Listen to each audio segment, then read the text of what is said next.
What's going on, my people? What's good? It's your boy Monte Carlo. Just tapping in with you guys. Welcome to the Big Picture Podcast. Today I'm going to be interviewing a good brother by the name Sleepers Harlem, straight from Harlem, of course. And we just going to be catching up with him, seeing what type of moves he's making, and I very much appreciate him. So we're going to wait for him to tap in. Right now I'm listening to Jersey Sun. This is an artist that I had on a couple of weeks ago. Peace, Reem. What's going on, my brother? What's going on? We about to tap in with Sleepers Harlem. This is gonna be a very good one for the town. Let me hit him on the request invite.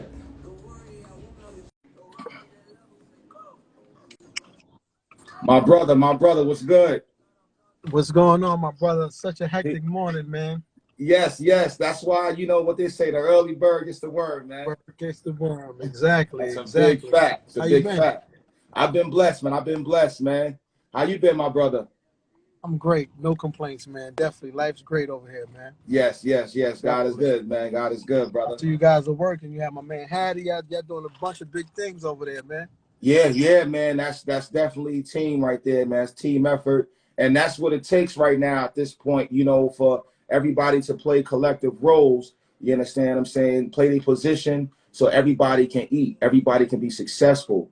You Right. understand what I'm saying? So even brothers like yourself, with the experience you have as an artist in the game, being able to use that energy and use that strength you Right. got to put that into other artists so they can be successful.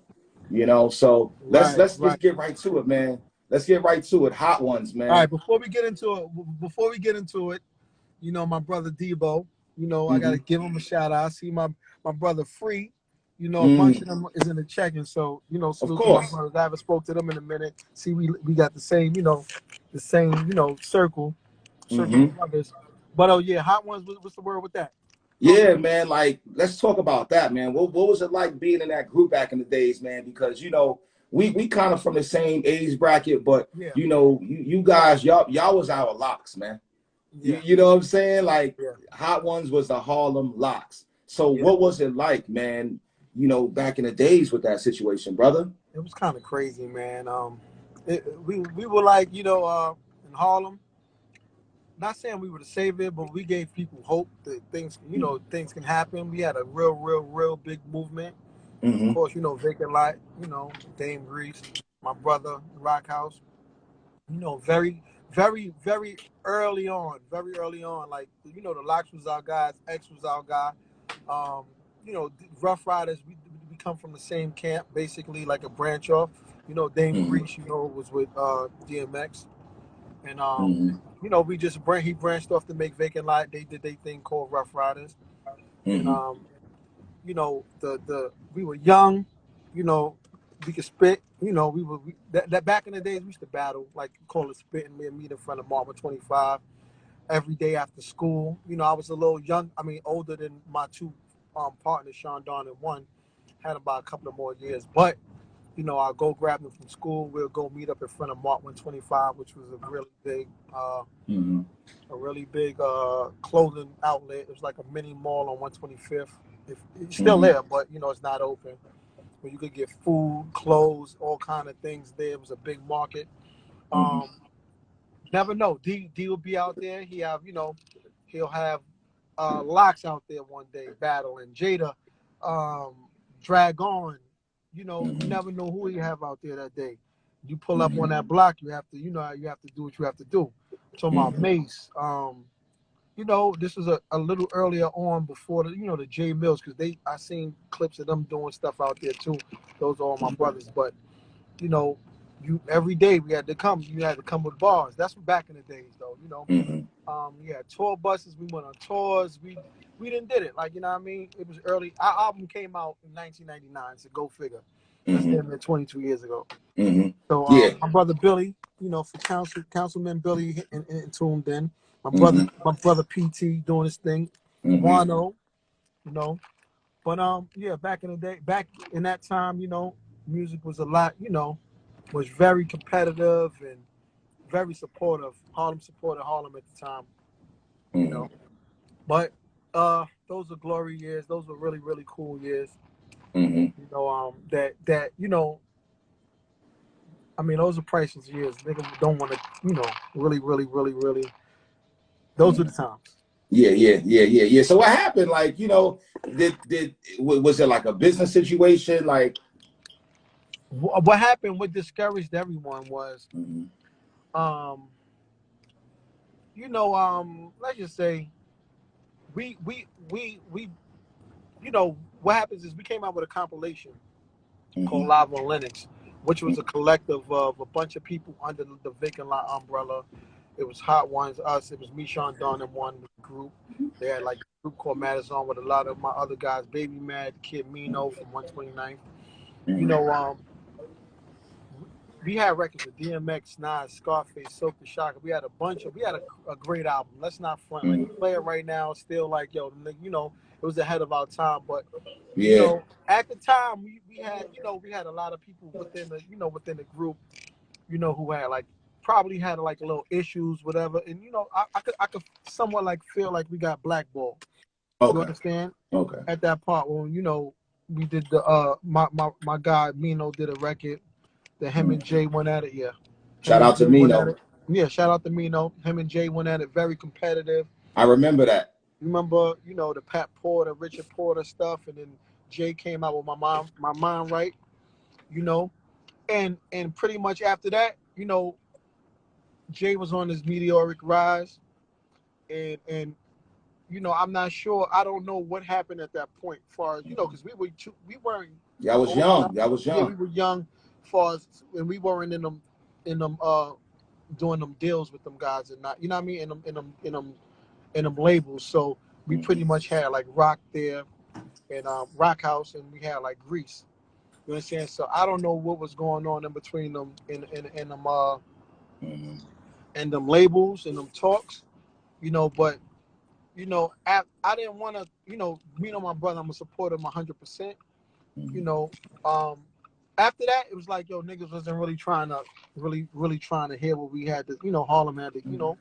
So we all took a different role. One got my money, one got his money. We all split up, but you know, to this day, we still communicate. We still. And that's what matters. That's No, what matters, Sleep. those are my brothers. Those are my brothers.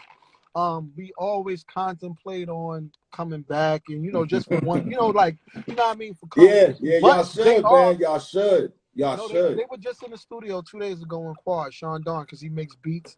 You Yeah. know, I'm not sure if he's still trying to rap. He was super duper dope. But one fully going with it. You know what I mean?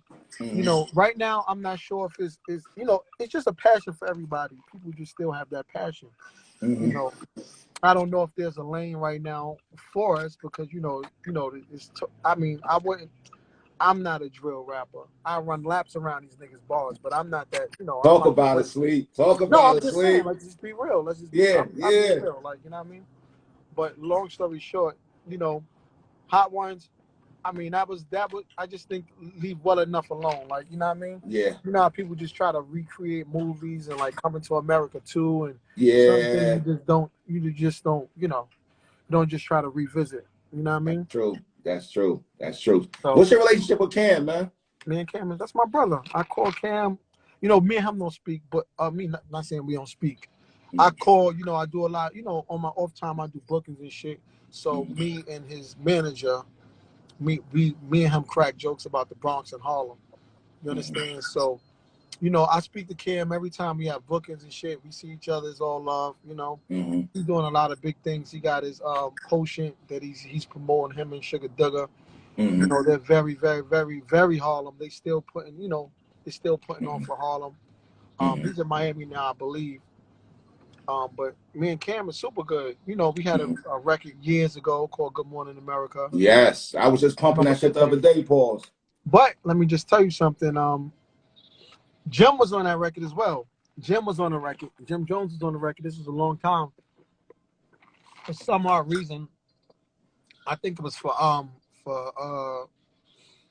we had to take him off due to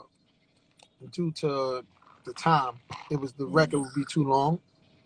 But I'm gonna call Grace to see if we could get that verse and you can hear it. Yeah. That beat was just crazy though. Yeah, that right there. My boy Reem called me the other day. when I was telling him about you, and he was like, "Yo, Mont," he took me back, man. I put it up on YouTube. Yeah. I was like, "Yo," I almost got like that vision of that was like the 24 hours to live, the vacant lot version. You know what I'm saying? So it was like the energy back then in Harlem, man, was crazy, bro. It was crazy, and you know, I'm glad to see that. You know what I mean? That you still doing big things, man. You still doing the parties? No. Okay. I'm out the way. I'm in the process of trying to Mm-hmm. you know, like just like as far as ownership, you know, Yes. just got a lounge, a restaurant lounge working on. Amen. Right now, I just was meeting this guy who owns the space in Mount Vernon, but he had to postpone it to Monday. So I'm basically like looking for places. I do have one that I'm about to open in probably the next couple of months. But Okay. I'm you know, I got a whole label deal. Me and my brother Rico Love, called the Okay. Vision One Music Group. We got a few artists. We got a deal over at Epic. Congratulations. Yeah. We got another deal over at Hitco with L.A. Reid, and we know we just basically working. You know what I mean? Just doing traveling them avenues, just looking for new talent. You know, I just want to know what's hot. I want to be ahead of the curve. Okay. You understand? Okay. So y'all looking for like other artists? What's going on with that? Constantly looking for other artists. It's right there. We're constantly looking for other artists. I'm looking for new, hot, young. I want to look for young. I need young. You know, I just don't want no artist that I have to take life insurance out on. Yeah, because this shit ain't really promising nowadays. You understand what I'm saying? Yeah, I understand. All this, you know, I mean, I you know, Tut, my guy right there, he just entered the chat. He's super duper talented. You know what I mean? Super duper talented. You know, I constantly keep my eye on shit, but you know, I be just trying to look for the less risky stuff. You understand? Either, you know, just to stay out for the longevity, because when a person put a lot of money and time and effort into it, you know, a guy don't want to just wake up one day and say, yo, your artist got nabbed or your artist got killed or you know what I mean? Like, nigga don't want to have those type of issues. And then, you know, then you looking crazy when you reaping the benefits of somebody that you wanted to actually, you know what I mean, see do good. You took them out of a situation. You want everybody to feed off the, you know, to actually make money off of their talent. You know, so I like that. I like that you're looking at it from that perspective, because I was listening to the interview, the Breakfast Club, with Kevin Lyles the other morning, and he was preaching about how he invests hundreds of $1,000s a year on mental health therapy for not only the artists but also the employees of his label. And I think that's very important, that not only the artists but the executives take that investment, put that investment into their business, because like you're saying, you don't want to be worrying about, you know, if your artist is going to die tomorrow, or if they're out there doing this, that, and the third. I really appreciate that from an executive standpoint. Yeah, that's just it. I mean, at the end of the day, who want to spend hundreds of thousands of dollars on an artist and then wake up the next morning saying a nigga nabbed, nigga got locked up, nigga got caught up with conspiracy, nigga got killed? You understand? So I mean, I really would love the less risky rappers. You know what I mean? People jeopardize Drake. Niggas niggas used to talk crazy about Drake. Niggas talked about Mace. Nothing wrong with being that guy who like the girls. You know what I mean? You make the music for the girls. You know what I mean? The guys, you know what I mean? Like, I'd rather have the less risky rappers or the real lyrically talented rappers. You know, I just don't, you know, I don't want no rapper that I have to take out life insurance on. That's just basically it. You understand? My brother Money Handsome in here, you know, $1 billion, you know. Yeah. It's family. But yeah, I mean, there's a lot of talent, but I really be focusing on the less risky rappers. That's it. You know what I mean? Young people you can have longevity with, you know, you could grow with, you understand? Family that you know, just basically nurture or whatever. You know, and Rome wasn't built in a day. This shit might take 4 or 5 years to, you know what I mean, to build the artist. You know, I got an artist named Mia Ariana that you know, she's been an incubator. She's a baby act on Epic. But at the end of the day, we growing her, we grooming her. Rome wasn't built in a day. And believe you me, like, you get out what you put in. Put in. Look, my man Money Handsome, we have King Streets. How long you been working with King Streets? You know, King Streets is a record away from, you understand? He got Yeah. everything. So Mm-hmm. every record he put out, right? Every record he put out, he might feel, let's just say, we don't know, because my artist feel this way. She might feel like nobody paying attention or boom, blah, blah, blah. Once that one record hit, everybody gonna go retroactive, gonna go buy everything, your last records, all your old music. It's gonna go retroactive. You understand what I'm saying? People gonna go back. So, you know, I have Young and May. So this is good and bad, because what happens is keep putting out the music, don't hold nothing, keep putting out music, because the moment that one record hit, you got catalog now. Nigga pay you that bag that you asking for. With Young and May, she wanted 50 racks. I'm telling niggas 50,000 a show. Oh, she only got one record. You understand what I'm saying? Like, it's nothing much I can support. I can't really support that. You know what I mean? Bro, right, like 50 racks a record. But it's a top record. You understand? That's just basically what it be with these artists. You understand? Just keep putting out music. Don't leave your best records. Put all that shit out. Because what happens is it's going to force you to go back in the studio and make more music. You understand? That's the same as goods. Like if you got a store, a fire ass shirt, you want it to sell out. You don't want to get the people to keep just saying it's fire. Yeah. You want it to sell out. Oh, nah, we ain't got it no more. So that'll make you go back in the lab and think of something to make something hot, just like that. You understand? So, you know, right now, they can link me. I'm looking for anything, like anything fire that's super duper, you know, less risky. I don't want no indictments. You know what I mean? I don't want that. That's I not feel what you. you need. I mean, I go to shows all the time, my artists, and you see entourage, 50 niggas, and bro, you know what I mean? Shows can't start because everybody on stage, everybody a rapper. That's not what we want. We want to just be able to get our money and get out the way. Dark Boy is my brother. That young girl y'all got from Harlem, man. Who y'all Ariel. She's definitely next week, the 26th, going to Miami to work on her album. So the 26th, we'll be out there. I'll be covering all that. We got her. We got this girl from Atlanta called Wifey Baby. Okay. You know, these is all females. The only one act we got is Fast Cash Boys. You can look them up. They out of Memphis. They incredible, super duper dope. We did a joint partnership with my man King Carter over at South Coast Music Group. The managers of the baby managers.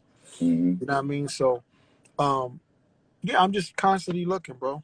Okay. I mean, my man Mr. Humble is in here. Look, we all got the same brothers. Come on, man. Yeah. It's big time, man. Listen, I definitely want to give a shout out, man. When you're in Manhattan in the city, I need you to go by Baked Cravens, man. Baked Cravens is the only nut-free bakery in New York City. What is it?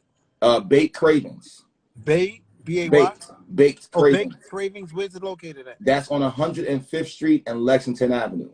Oh, okay. My old stomping grounds. Okay. All right. So my partner, matter Craig. of fact, it's right there. 105th and Lexington is right across the street from the incense place. Right, like I think the place is got the scents and all that stuff. Well, it's a school. It's like a school. Like I'm really familiar. Right, this right across the street. Yeah. Yeah. So it's a black-owned business. My partner, Craig, owns that location, and he actually has two locations. There's one on 105th Street in Lexington, and there's also another location in the Village. Yeah. All right, and I'll send you that information. But what you got definitely coming up though? Outside of that, what you got coming up? Well, pretty much, I'm with the whole COVID situation, I had took a little break with the podcasting. So now, I've taken this opportunity to use Instagram, and do my lives like that, because a lot of times we invest a lot of money in studios and things of that location, but due to COVID, people in media, you say, hey, why not just use Instagram? You understand what I'm saying? And you save on your overhead. Let me ask you a question. Where you located? Where are you based out of? What do you do it from home now? Yes, I do it from home. Do you have another location? Well, I was gonna use a location in the Brooklyn Navy Yard, but that location didn't work out or what have you. So I was like, you know what? That's not gonna stop the grind. You understand me? So, you know, I'm doing it just off Instagram Live, and, you know, Yeah. it's been very So, successful. all right. So being it, this is what I can do for you. Let me know. Let me know when you're doing some stuff. I could try to get you who you need. You know what I mean? Just me and you gonna talk offline. Okay. Who you know what I mean? You know, I have a relationship with a lot of people, or whatever the case might be. You know, I don't mind extending my Rolodex to you to call managers. Yo, I need them on the show for 10 minutes. You understand? Like, we could start out with Rico if you need them. You know what I mean? Me, Ariana, my artists, any of my artists, anybody that's linked to us. You understand? If you want Cam, I could try to reach out to his manager. Like, whoever's your interest are.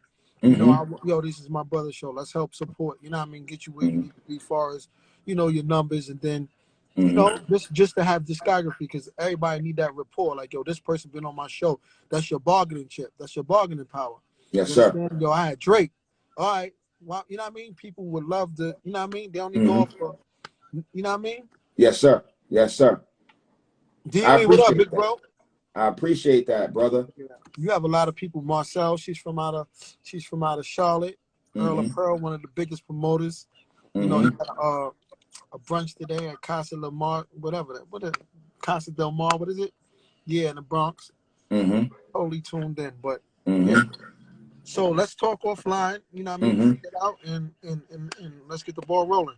Awesome, awesome. Before we get off, man, that sweater, man, where did you get that from? Because I've seen that before. It's my brother-in-law, Fichette. You know what I mean? Okay. E Fichette. You know what I mean? You can go log on right now to Fichette 81 at Fichette 81.